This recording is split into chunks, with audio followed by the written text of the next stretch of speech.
नमस्कार, स्वागत है आपका। आप इंडिया न्यूज का डिजिटल प्लेटफॉर्म देख रहे हैं। आपके साथ मैं हूं शबा।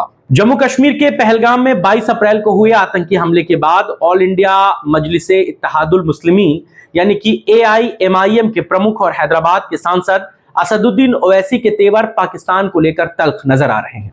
असदुद्दीन ओवैसी ने पाकिस्तान की तुलना आतंकी संगठन इस्लामिक स्टेट IS से कर दी थी। वो अब आसिम मुनीर की सेना पर भी गरजे हैं। तमाम खबरों के मुताबिक ओवैसी ने प्रधानमंत्री नरेंद्र मोदी की अगुवाई वाली सरकार से पाकिस्तान के खिलाफ निर्णायक कार्रवाई की मांग की है।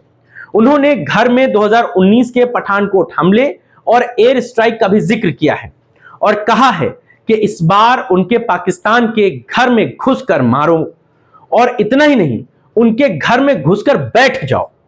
असदुद्दीन ओवैसी ने 2019 के पठानकोट हमले के बाद हुई एयर स्ट्राइक का जिक्र करते हुए कहा है कि तब हमारे पास मौका था, हम लॉन्चिंग पैड या उस जमीन पर कब्जा कर लेते जहां से आतंकी हमारे देश में आते हैं। उन्होंने आगे बोलते हुए कहा कि नरेंद्र मोदी सरकार से वो कहना चाहते हैं कि इस बार अगर हम उनके घर में घुसेंगे तो हमको वहां बैठ जाना चाहिए। AIMIM के प्रमुख ने पाक अधिकृत कश्मीर को लेकर के भी एक सवाल पर कहा कि वो भारत का हिस्सा है और ये संसद का संकल्प है। POK देश का अभिन्न हिस्सा है, इससे कोई भी इनकार नहीं कर सकता। उन्होंने यह भी कहा कि पहलगाम में जो हुआ, पाकिस्तान के प्रायोजित आतंकियों ने हमारे देश में नागरिकों को मारा, हम इसका जवाब देंगे। ओवैसी ने कहा कि उरी हमले के बाद सर्जिकल स्ट्राइक, पुलवामा हमले के बाद बालाकोट हमले ने मोदी सरकार से देश की जनता की उम्मीदें बढ़ा दी है। ओवैसी ने यह भी कहा कि हम आतंकवाद को रोकना चाहते हैं और सभी दलों ने सर्वदलीय बैठक में एक साथ इस बात को कहा है कि हम सब सरकार के साथ हैं। देश की जनता को उम्मीद है कि सरकार सर्जिकल स्ट्राइक और बालाकोट से भी ज्यादा मजबूत कदम उठाएगी। उन्होंने भारत और पाकिस्तान के बीच अंतर बताते हुए कहा कि यहां अभी भी लोकतंत्र है, पाकिस्तान में तानाशाही है। पाकिस्तान में सेना के साथ मिलकर 5-6 परिवार पूरे देश को कंट्रोल करते हैं।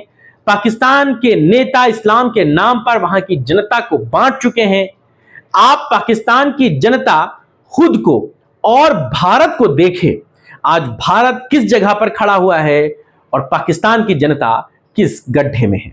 ओवैसी के इस बयानों की तमाम तरफ चर्चा हो रही है। सरकार ओवैसी के बयानों पर क्या प्रतिक्रिया देती है, इसका इंतजार है। ये आपकी न्यूज़ अगर सही है तो बहुत अच्छा है, हमको जाके वहाँ पे ले लेना चाहिए।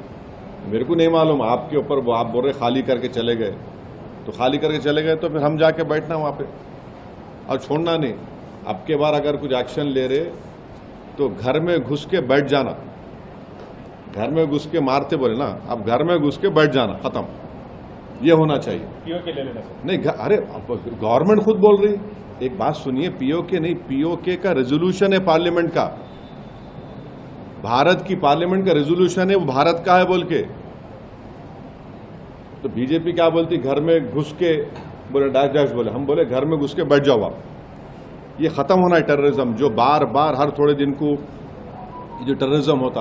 आप देखिए हैदराबाद में लुम्बिनी पार्क का हुआ, दिलसुख नगर का हुआ। मैं एक शर्मा साहब को जानता हूँ, तेलुगु के पंडित हैं, उन्होंने अपनी बेटी को खो दिए। कभी कभी आके मिलते मेरे दारुसलाम में, असद साहब मेरी बेटी याद आ रही मेरे को बोले।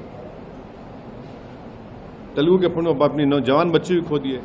आप 26/11 का हुआ, निजामाबाद की एक दुल्हन वो VT स्टेशन पे मारी गई जिसके हाथों में मेहंदी थी। पुलवामा हुआ, आपके उरी हुआ, आपके पठानकोट हुआ, रेसी हुआ लास्ट ईयर, वैष्णो देवी के पास 7 टूरिस्ट को मारे। तो आपके पास तो पूरे सब अपोजिशन पार्टीज गवर्नमेंट को बोल रहे कि इसका आप खत्म करो ये टेररिज्म को।